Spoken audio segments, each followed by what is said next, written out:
She's refusing everyone. 6 hours now, 6 hours of watching, and this tiny dog won't choose a single family. I'm sitting in the corner of Hope Valley Animal Shelter on this metal folding chair, and Scout, that's her name, is in the center of the room, trembling, staring at the floor while the Patterson family kneels in front of her with gentle hands and kind voices. They drove 3 hours to meet her. They have a fenced yard, experience with traumatized rescues, all the time in the world. Everything a shelter dog could want. But she won't even look at them. She just sits there, shaking, like she's waiting for something that isn't coming. And I watch Mrs. Patterson's face crumble when Scout turns away, and I think, I know exactly how that dog feels. Sometimes you're just too broken for kindness. This doesn't happen. Sarah, the shelter director, told me that when I first got here this morning. She said dogs usually leap at families, that Choice Day is supposed to be magical, where the dogs pick their people and everyone goes home happy. But not Scout. Scout has turned down 16 families now. 16. And with every rejection, I can feel the room getting heavier, the staff getting quieter, like they're all mourning something that hasn't died yet. I check my watch. 2:47 p.m. I've been here for 4 hours because my daughter Lily made me promise to volunteer, to get out of the house, to try to come back. And I don't break promises to Lily. She's the only reason I get out of bed anymore. Everything else is just going through the motions. Work, sleep, wake up, repeat.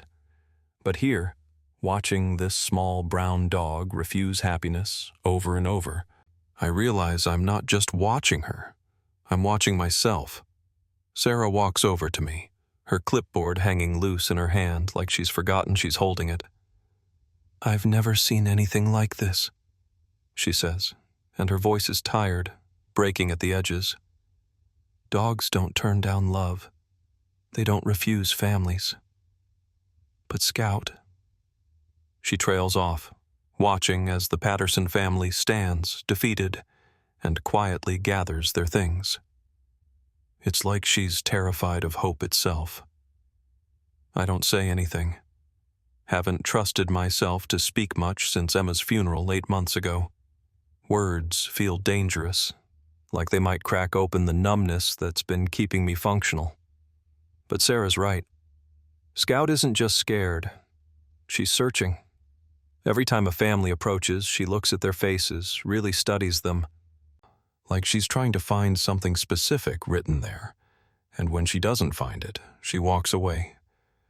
"This was her last chance," Sarah says quietly, and I hear the grief in her voice. "The board wants her transferred Monday to a long-term facility. Basically, she'll spend the rest of her life in a cage." She looks at me then, really looks at me, and I see something shift in her expression. Recognition, maybe. "What is she looking for?" she asks, but it doesn't sound like she's asking me. It sounds like she's asking the universe. What is Scout looking for?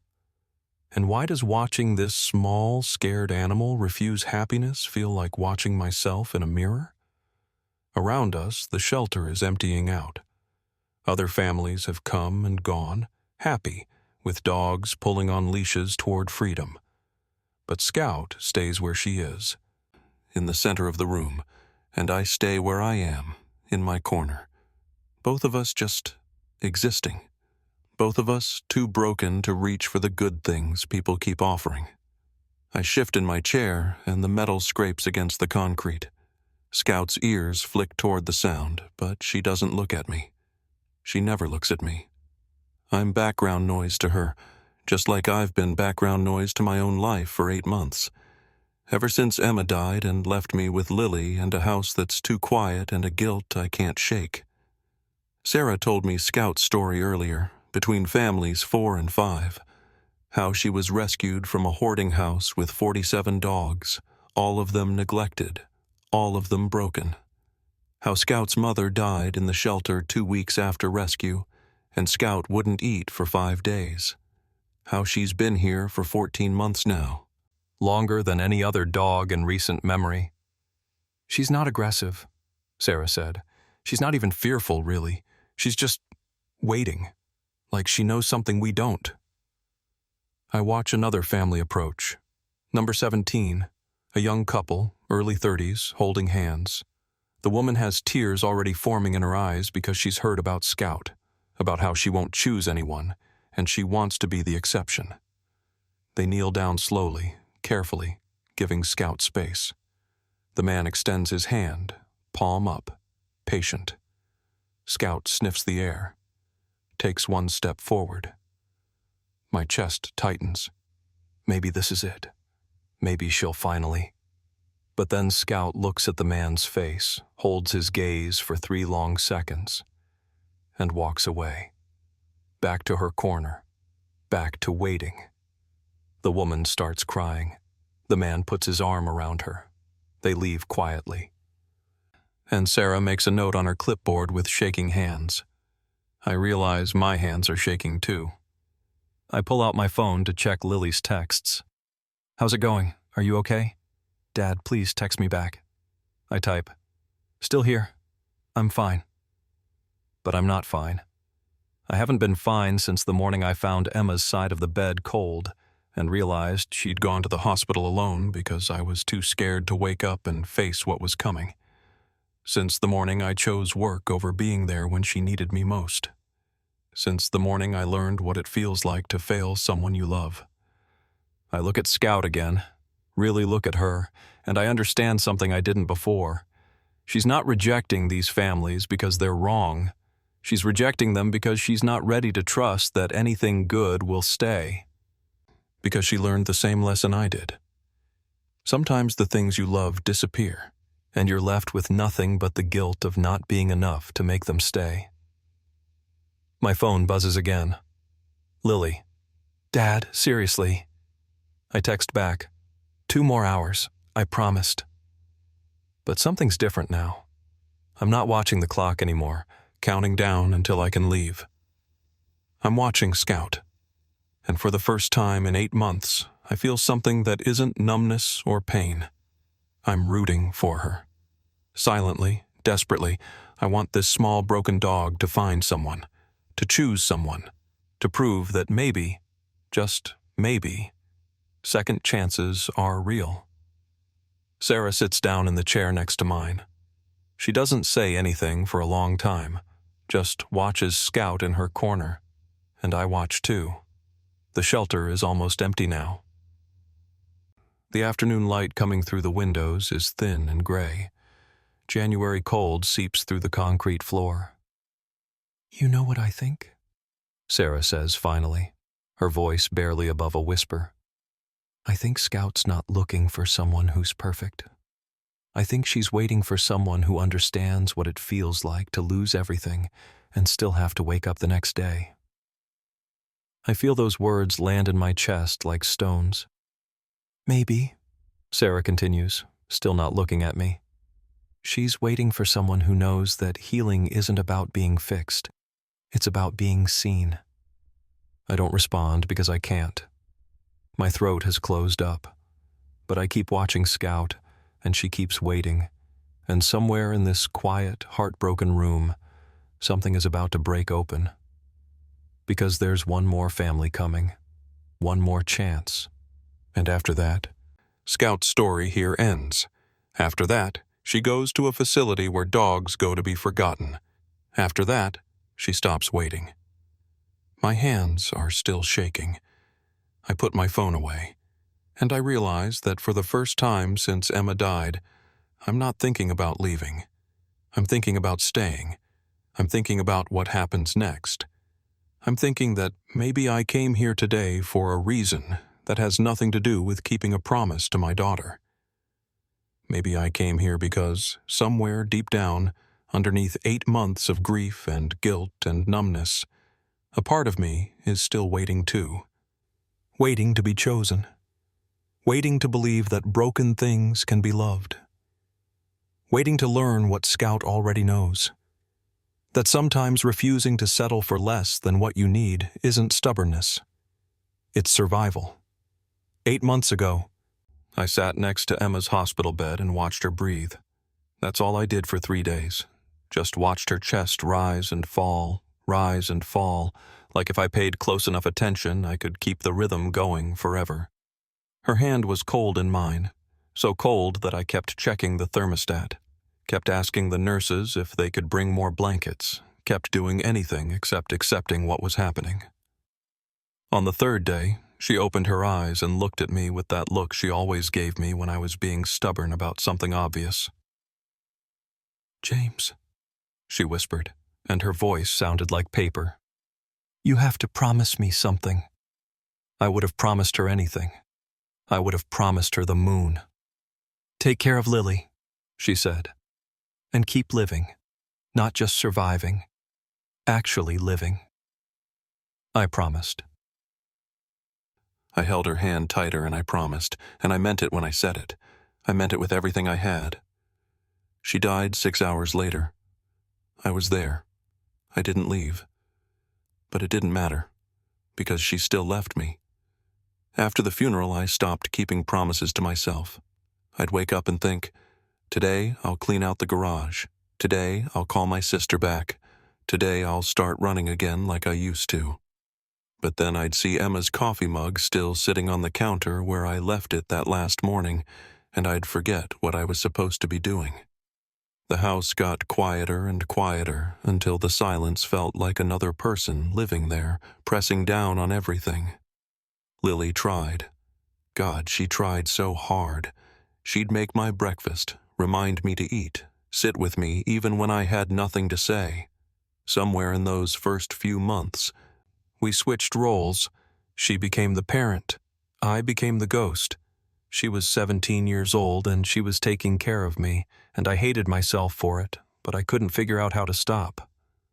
3 weeks ago, she came into the living room where I was sitting in the dark. She didn't turn on the lights. She just sat down next to me and said, "Dad, I think we should get a dog." I looked at her like she'd suggested we burn the house down. "I'm serious," she said. "The shelter has this program where you can volunteer first, see if it helps. I need you to come back. Please." I wanted to tell her I couldn't.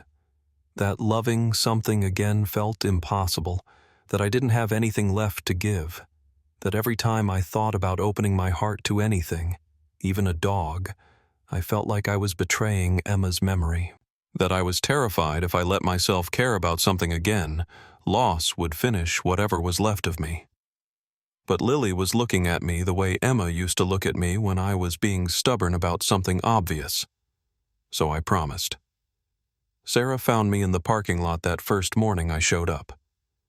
I was sitting in my truck trying to convince myself to go inside, and she knocked on my window with this smile that was too kind, too understanding. "You must be James," she said. "Lily called ahead. Come on, I'll show you around."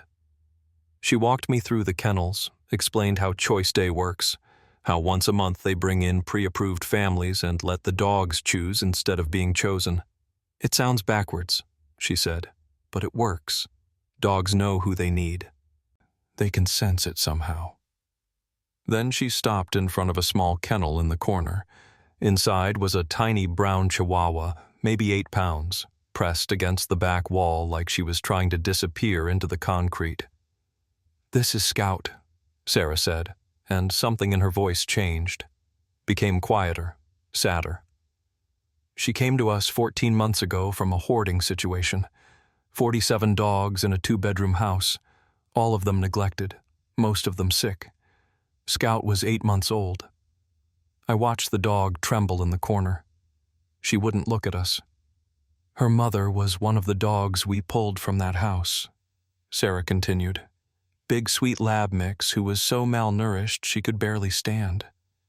We thought if we could save the mom, maybe Scout would have a chance. But 2 weeks after we got them here, the mother died. Malnutrition, infection, her body just gave up.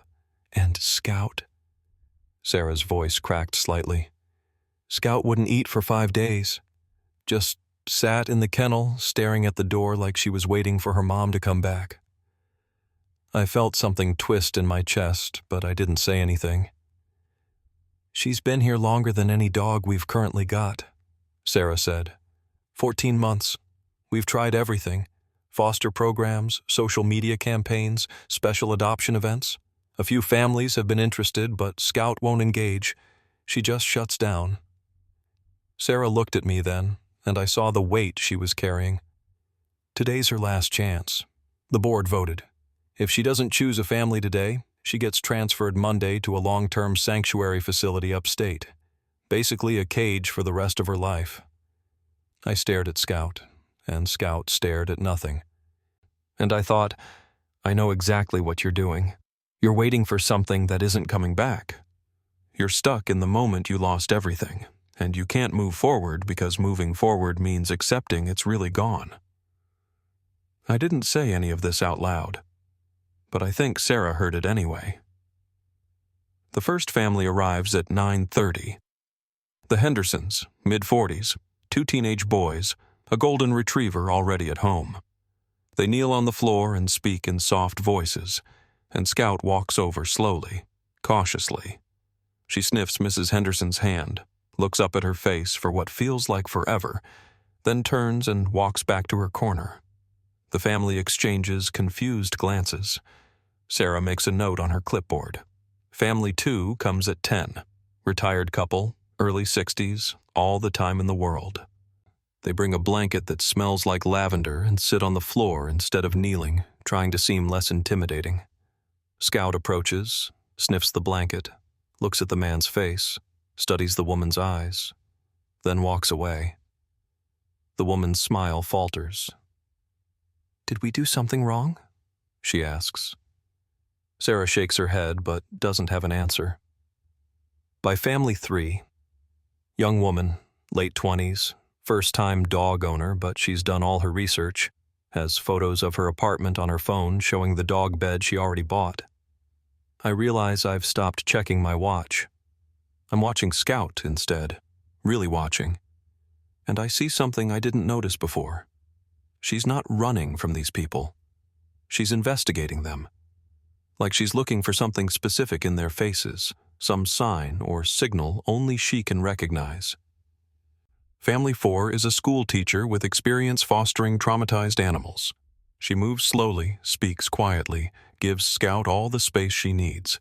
Scout walks right up to her, sniffs her thoroughly, looks directly into her eyes for 5, 10, 15 seconds. I think this is it. This is the one. But then Scout's ears droop and she walks away, and the teacher's face crumbles in a way that makes my chest hurt. Family 5 brings their 8-year-old daughter who promises to be gentle and responsible. The little girl sits cross-legged on the floor and reads a book out loud, trying to let Scout come to her naturally. Scout listens for a moment, tilts her head, takes 3 steps forward. The parents hold their breath. I hold mine too. Scout sniffs the girl's shoe, looks up at her young, hopeful face, and walks back to her corner. The little girl starts crying. Her father picks her up and carries her out, and I hear him say, "It's okay, sweetie. Maybe she's just not ready yet." But that's not it. Scout isn't not ready. Scout is searching. And whatever she's searching for, none of these people have it. I wonder what she's looking for. I wonder if she even knows. The lunch break feels strange. Sarah brings sandwiches from the break room and sits next to me while the afternoon families wait in the lobby. She doesn't eat, just holds the sandwich and stares at the empty adoption room like she's trying to solve a puzzle that keeps changing shapes. "I don't understand," she says. Family 3 had fostered 12 special needs dogs. Family 4 literally wrote a book on animal trauma. And Scout just walks away.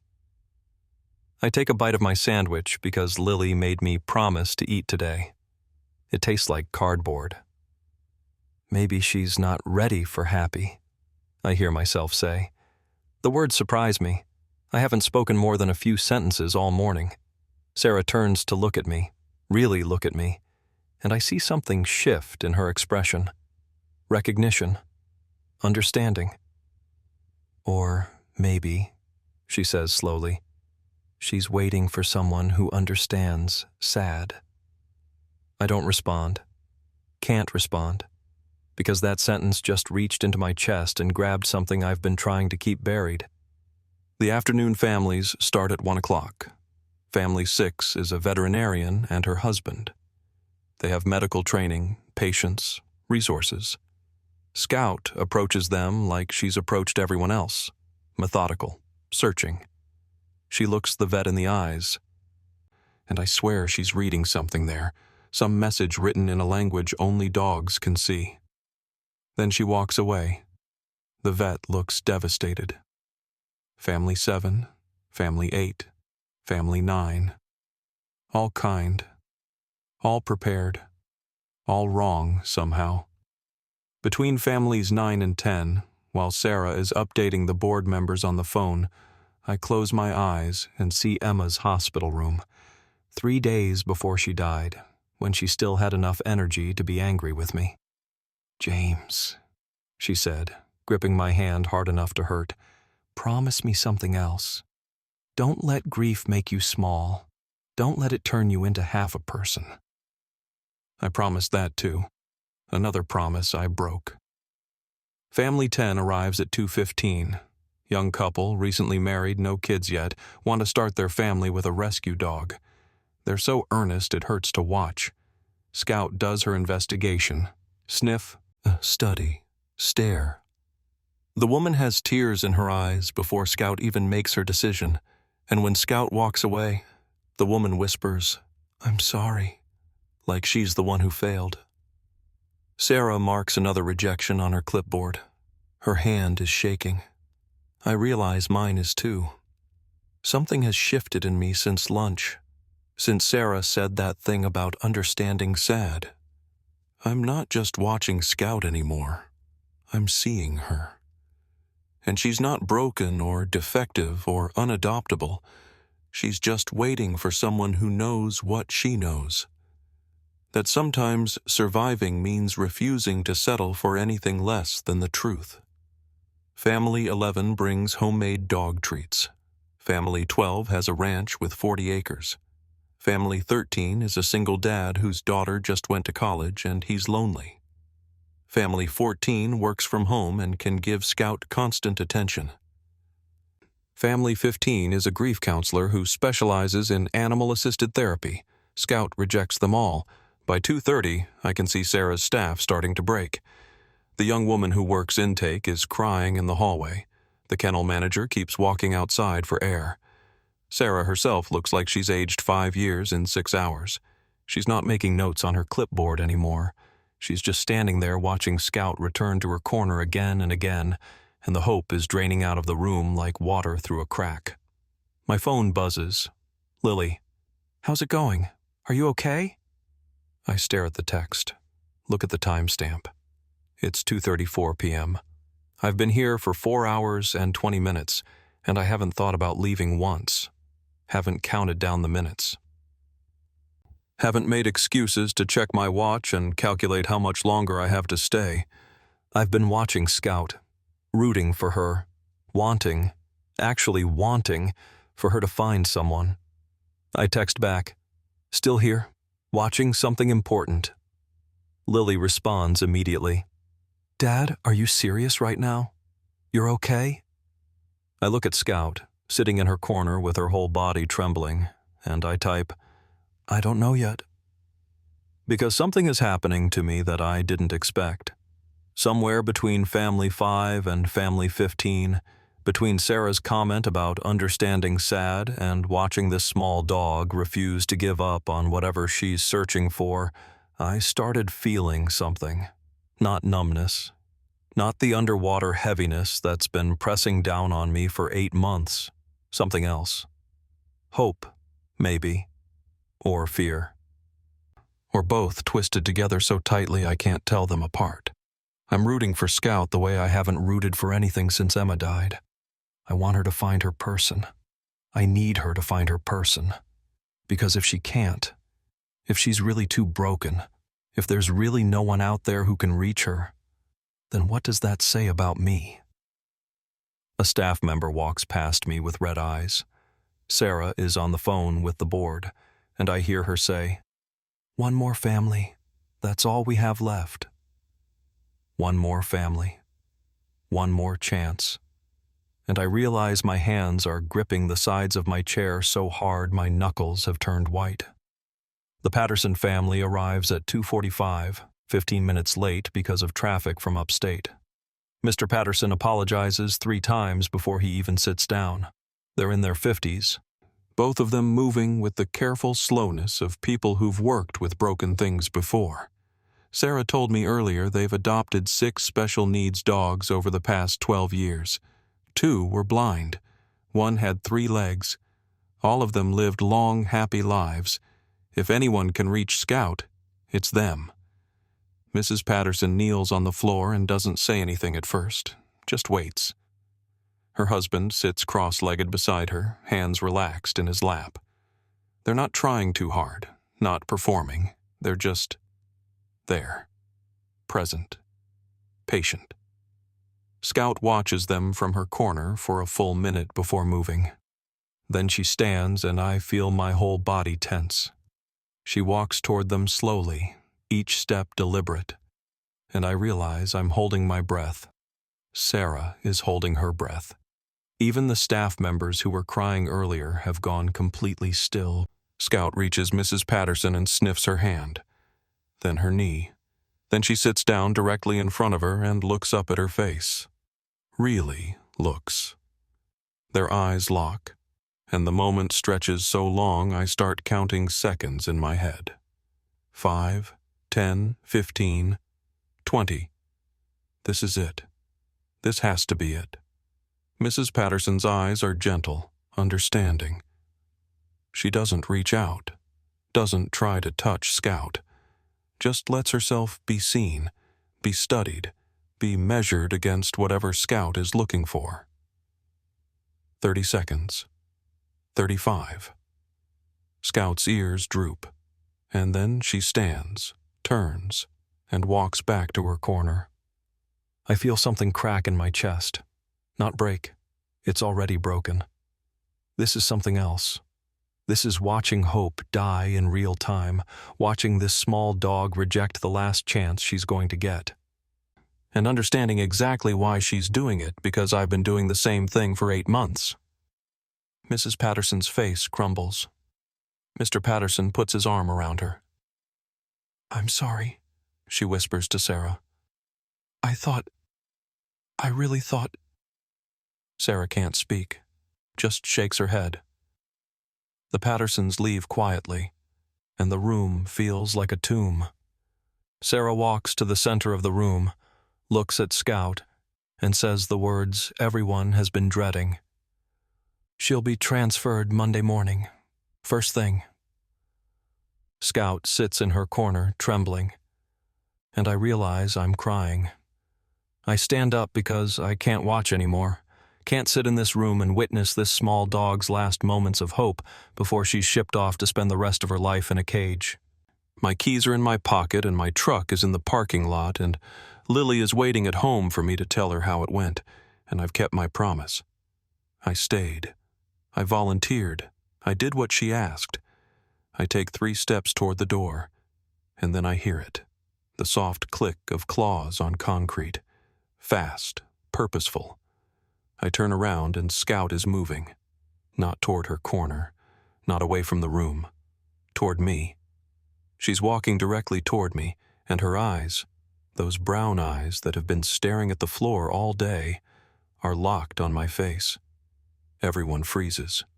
Scout reaches me and doesn't stop. She presses against my legs, and before I can process what's happening, she's climbing. Up my shin, using my jeans for traction, scrambling into my lap as I stand there paralyzed. She's so small, so light, and she settles against my chest. And then she does something that makes my breath catch. She places her paw directly over my heart. I freeze, terrified, confused. My hands hover in the air because I don't know what to do with them. Don't know if I'm allowed to touch her. Don't know what this means. "Oh my God," Sarah whispers. Scout presses closer, burrowing into my chest like she's trying to crawl inside my rib cage. She's shaking, but it's different now. Not the scared trembling from before. Something else. Relief, maybe. Sarah moves toward us, reaching out. James, The moment Sarah's hands touch Scout, the dog makes a sound. A whimper. High and desperate, and the first sound she's made all day. It cuts through the room like a knife, and Sarah jerks her hands back like she's been burned. Scout presses harder against me, her tiny paw kneading against my chest, right over my heart, right where it hurts most. She won't let me move her, Sarah says, and her voice is shaking. James, she chose you. I look down at this small, broken dog curled against my chest, and I feel 8 months of numbness crack wide open. My hands are shaking so badly I have to clench them into fists. I can't, I whisper. Sarah, I can't do this. But Scout is already doing it. She's refusing to move. She's chosen. And I don't know if I'm strong enough to choose her back. The tears come without warning. One moment I'm standing there frozen. The next moment my face is wet and I'm shaking and I can't stop. I haven't cried since Emma's funeral. Not once. Not when I packed away her clothes, not when I heard her voicemail message accidentally. Not when Lily broke down at the dinner table last month and begged me to talk to her. I couldn't access it, couldn't reach whatever part of me knew how to feel that much. But now, with this 8-pound dog pressed against my chest, I'm breaking open. I can't, I say again, and my voice cracks. Sarah, you don't understand. My wife died 8 months ago. Cancer. I was with her at the end, but I wasn't there enough before that. I chose work. I chose fear. I chose everything except being present. And she died knowing I was too much of a coward to face it. The words are spilling out now, years of silence rupturing. My daughter is 17 and she's taking care of me instead of me taking care of her. I can barely remember to eat. I feel like I'm underwater all the time. Like I'm just going through the motions of being alive. I look down at Scout. I don't know if I'm strong enough to take care of anyone, especially not something this broken. Sarah steps closer, and her voice is gentle. James, look at her. I do. Scout has stopped shaking. For the first time all day, her body is still. She's looking up at me with those brown eyes, and there's no fear in them, no hesitation. She's not looking for someone strong, Sarah says quietly. She's looking for someone who understands loss. Someone who knows what it feels like to lose everything and still have to wake up the next day. Someone who won't try to fix her or make her pretend she's okay when she's not. She pauses. She's looking for someone who gets that healing isn't about being fixed. It's about being seen. I stare at Scout, and Scout stares back. And I understand. She spent 6 hours investigating 16 families, all of them kind, capable, perfect, and rejected every single one because they couldn't see what she needed them to see. They saw a broken dog who needed saving. But when she looked at me, she saw something else.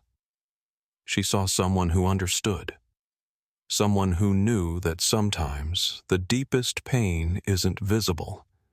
That sometimes you're not looking for someone to make it better. You're looking for someone who knows it's okay that it's not better yet. My hands finally move. Slowly, carefully, I rest them on Scout's small body, and I whisper, "Okay." James signed the adoption papers with hands that wouldn't quite stop shaking. Scout stayed pressed against his chest the entire time, her small body warm and impossibly light. Sarah walked them to the parking lot. And when James settled into his truck with Scout in his lap, she didn't move to the passenger seat.